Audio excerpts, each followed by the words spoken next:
Hello everyone. तो आज के इस ट्यूटोरियल में हम ईमेल स्पूफिंग के बारे में पढ़ेंगे और इसको हम डिटेल में पढ़ेंगे क्योंकि आपके कोर्स में अलग से दिया हुआ है। तो हम इसमें पढ़ेंगे कि व्हाट इज़ ईमेल स्पूफिंग होता क्या है और कोई भी हैकर है या कोई भी ऑफेंडर ईमेल स्पूफिंग करता ही क्यों है, किस रीज़न से करता है और हम ईमेल स्पूफिंग को किन चीज़ों से कंट्रोल कर सकते हैं, ways to control email spoofing.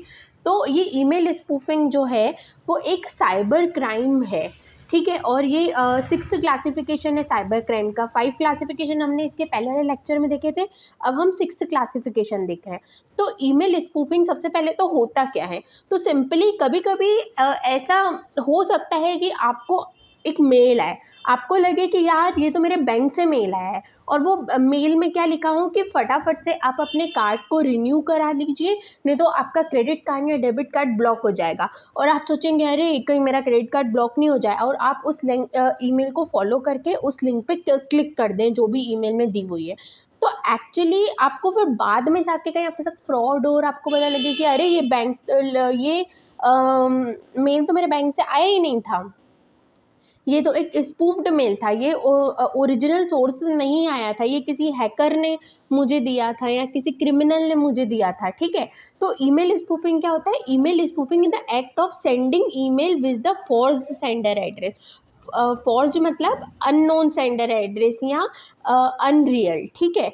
तो ईमेल स्पूफिंग में क्या होता है कि ईमेल भेजते हैं, कोई भी बंदा ईमेल भेजेगा और वो कुछ जो सेंडर एड्रेस है वो गलत सेंडर एड्रेस से ईमेल भेजेगा और इट ट्रिक्स द रिसिपिएंट। ये क्या करेगा, जिसको भी ईमेल मिला है उसको ट्रिक करने के लिए वो सेंडर का एड्रेस बदल देगा और सामने वाले को लगेगा, रिसिपिएंट को लगेगा कि जो उसको ईमेल आया है वो ट्रस्टेड सोर्स से आया है या वो जिसको जानता है उसने ये ईमेल दिया है, पर असली में वो ईमेल क्या है, फ्रॉड ईमेल है, ठीक है। अब जो ईमेल फ्रॉड ईमेल होता है उसको अपन बोलते हैं स्पूफ्ड ईमेल। तो स्पूफ्ड ईमेल की डेफिनेशन क्या होती है? Spoofed email is the one that appears to originate from one source.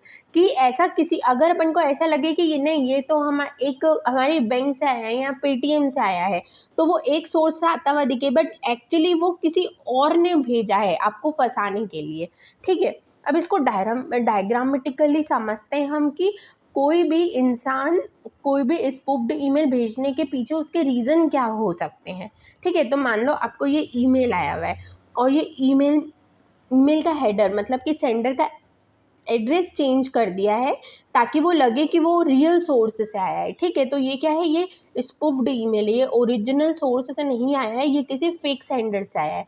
तो ये 3 कारणों से उस फेक सेंडर ने ईमेल भेजा हो सकता है। सबसे पहले तो आपको लगे कि स्पूफ्ड ईमेल जो है आपके किसी फ्रेंड से आया है ना, और आप मान लो कि आपका कोई पुराना फ्रेंड है, आपको लगे कि उसने ये ईमेल भेजा है और उसमें कोई इन्फेक्टेड लिंक को आप उस पर क्लिक करें तो आपके मोबाइल फ़ोन और कंप्यूटर में वायरस फैल जाए। तो दूसरा रीज़न क्या हो सकता है कि आपको ऐसा लगे कि ये जो ईमेल है वो मेरे सीईओ, कंपनी के सीईओ से आया है और वो मेरी कंपनी का कोई सेंसिटिव डेटा मांग रहा है ना, कोई इन्फॉर्मेशन मांग रहा है और आप कंपनी की इन्फॉर्मेशन उस ईमेल में रिप्लाई कर दें, ठीक है। तो spoofed email from CEO requiring company sensitive data.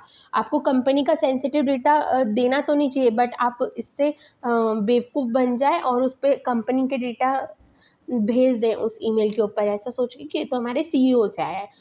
उसके बाद spoofed email from bank asking for bank credentials. और तो इस फॉर एग्जांपल आपको ऐसा लगे कि ये जो ईमेल है वो मेरे बैंक से आया है और वो बैंक का यूज़र नेम पासवर्ड चेंज करने के लिए बोल रहा है मान लो, तो एक तरीके से आप अपने क्रेडेंशियल्स उस ईमेल में आप दे दोगे, ठीक है। तो ये एग्जांपल हो सकते हैं एक स्पूफ्ड ईमेल के। अब उसके बाद रीज़न, कोई भी हैकर होगा या कोई भी स्पूफ्ड ईमेल भेजेगा ही क्यों? सबसे पहला और एक कॉमन सा रीज़न होता है कि हम सेंडर एड्रेस को चेंज करके ईमेल भेजेंगे ही क्यों? मान लो कि किसी को अपनी आइडेंटिटी को हाइड करना है, वो नहीं चाहता कि आपको पता लगे कि वो कौन है। मान लो कि कोई पर्टिकुलर बंदा है, वो आपको कुछ सीक्रेट बताना चाहता है किसी बंदे के मामले में, लेकिन वो ये नहीं चाहता है कि आपको पता लगे कि वो सीक्रेट वो ही बता रहा है। तो सबसे पहला रीज़न क्या हो सकता है? Hiding the Sanders true identity. मतलब जो सेंडर चाहता है कि वो मेरी आइडेंटिटी हाइड हो जाए। अब सिंपली इस टाइप के स्पूफ्ड ईमेल भेजने के लिए सेंडर को क्या करना पड़ता है, एक एनोनिमस मेल एड्रेस को रजिस्टर, एनोनिमस मतलब the mail address without any name, ठीक है, बिना किसी नाम का, जो मतलब आप किसी को जानते नहीं हो, कुछ भी ABCXYZ ऐसा मेल एड्रेस जो सेंडर है वो रजिस्टर कर देगा और ईमेल उस मेल एड्रेस से सेंड कर देगा। उसके बाद सेकंड है कि pretend to be a trusted person. जो ऑफेंडर होगा, जो स्कैमर होगा, वो ये दिखाना चाहता है कि नहीं मैं तो ट्रस्टेड पर्सन हूँ। फॉर एग्जांपल कि आपको एक मेल आया, आपको लगे कि ये मेरे किसी दूर के दोस्त से आया है, ठीक है, और उसको बहुत ज़्यादा पैसों की ज़रूरत है और आप उसमें पैसे सेंड कर दें, तो scammers use spoof email to pretend to be like a friend और colleague asking for a money for personal information. तो स्कैमर्स क्या करेंगे, ऐसा मतलब प्रिटेंड करेंगे कि वो एक ट्रस्टेड पर्सन है और आपसे पैसों की मांग कर सकते हैं। उसके बाद स्पूफ्ड ईमेल भेजने का थर्ड रीज़न क्या हो सकता है कि स्कैमर्स को प्रिटेंड करना है कि ये ईमेल जो है वो ट्रस्टेड ऑर्गेनाइजेशन से आया है। फॉर एग्जांपल आपके बैंक से आया है। Spoofed email can come from financial institution is order to get bank detail और क्रेडिट कार्ड डिटेल, कि किसी पर्टिकुलर ऐसे बैंक से आया है, आपकी कंपनी से आया है। अब इसका रीज़न क्या हो सकता है कि किसी भी इंसान को आपके क्रेडिट कार्ड डिटेल्स चाहिए या बैंक की डिटेल चाहिए, तो वो एक स्पूफ्ड फेक ईमेल भेज सकता है। उसके बाद to spoil the reputation of sender, ये भी एक कॉमन रीज़न है कि स्पूफ्ड ईमेल भेजे जा सकते भेजते हैं लोग। तो अगर किसी भी इंसान को किसी दूसरे इंसान की या ऑर्गेनाइजेशन की रेपुटेशन को स्पॉइल करना है, तो वो उस ऑर्गेनाइजेशन या इंडिविजुअल के नाम पे गलत गलत कंटेंट से मतलब स्पूफ्ड ईमेल भेज सकता है। Email spoofing can all be use to spoil the reputation of person और ऑर्गेनाइजेशन। इससे क्या होगी, वो पर्सन या ऑर्गेनाइजेशन की रेपुटेशन बहुत ख़राब हो सकती है। उसके बाद टू स्प्रेड मालवेयर, तो आपके डिवाइस को हार्म करने के लिए भी ये स्पूफ्ड ईमेल भेज सकते हैं। फॉर एग्जांपल आपके पास एक स्पूफ्ड ईमेल आया, एक फेक ईमेल आया, उसमें एक अटैचमेंट है और उसके अटैचमेंट में लिखा हुआ है कि ये आपके ट्रांजैक्शन का अटैचमेंट है, आप उसको ओपन करो। जैसे ही आप उस अटैचमेंट को ओपन करेंगे तो क्या होगा कि एक टाइप का मालवेयर, एक टाइप का वायरस जैसे कि रैंसमवेयर, वो आपके कंप्यूटर में फैल जाएगा और आपके कंप्यूटर को हार्म कर देगा। तो ये भी एक रीज़न होता है कि लोग फेक ईमेल, स्पूफ्ड ईमेल भेजते हैं। अब ये तो हो गई कि लोग भेजते क्यों हैं। अब अपन को ये देखना है कि हम इस ईमेल स्पूफिंग को स्टॉप कैसे कर सकते हैं, हम इसको रोक कैसे सकते हैं। तो सबसे पहले अगर आपको अपने कंप्यूटर नेटवर्क में पढ़ा है कि नहीं, जो ईमेल सेंड करने के लिए SMTP प्रोटोकॉल का यूज़ होता है, simple mail transfer protocol. SMTP protocol क्या, प्रोटोकॉल मतलब सेट ऑफ रूल्स, ऐसे सेट ऑफ रूल्स जो ईमेल सेंड करने में काम है।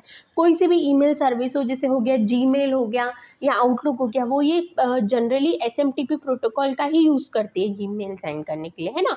और ये SMTP प्रोटोकॉल कोई ऑथेंटिकेशन मैकेनिज्म प्रोवाइड नहीं करता है, कोई भी ईमेल भेज सकता है। तो अगर आपको कोई ईमेल भेज रहा है तो ये रिसीव करने के बाद ये प्रोटोकॉल में ऐसे कोई भी रूल नहीं रहते हैं कि वो सेंडर को ऑथेंटिकेट करे। तो SMTP प्रोटोकॉल के थ्रू ये इम्पॉसिबल हो जाता है कि स्पूफ्ड ईमेल को आइडेंटिफाई करना। तो टू सेंड ईमेल सेंड करने के लिए SMTP प्रोटोकॉल इज यूज्ड, ठीक है। SMTP does not provide authentication mechanism, SMTP protocol authentication mechanism provide नहीं करता है। तो it is not possible to identify spoofed email या हम SMTP प्रोटोकॉल जो जनरली यूज होता है, इससे स्पूफ्ड ईमेल को आइडेंटिफाई नहीं कर सकते। अब अगर स्पूफ्ड ईमेल को आइडेंटिफाई करना है और extra layer of security provide करना है आपके ईमेल सर्विस प्रोवाइडर को, तो उसे इन तीन चीज़ों में से कुछ ना कुछ तो उसके सर्विस में इम्प्लीमेंट करना पड़ेगा। मान लो गूगल को अगर एक्स्ट्रा सिक्योरिटी प्रोवाइड करना है तो उसको सेंडर पॉलिसी फ्रेमवर्क SPF, वो क्या कर सकता है, ये SPF को इंस्टॉल कर सकता है, ठीक है। अब ये जो टूल्स इंस्टॉल करेंगे वो हम नहीं कर सकते, एज ए यूज़र हम नहीं करेंगे। जिसकी ईमेल सर्विस हम यूज़ कर रहे हैं, जैसे कि जीमेल वाला हो गया, आउटलुक हो गया माइक्रोसॉफ्ट वाला, वो ही इन एक्स्ट्रा फीचर्स को इंस्टॉल करेगा। Sender policy framework, domain key identified mail और रिपोर्टिंग एंड कॉन्फॉर्मेंस। तो the email service provider need to implement additional measure to counter the spoofing, email spoofing, ठीक है। और ये 3 चीज़ें वो इम्प्लीमेंट कर सकता है। तो अगर आपको मेरे ये नोट्स सिंपल लग रहे हैं तो मेरे चैनल को सब्सक्राइब और मेरे वीडियो को लाइक करना। तो अगले लेक्चर में मिलते हैं, आज के लिए बस इतना ही। Thank you.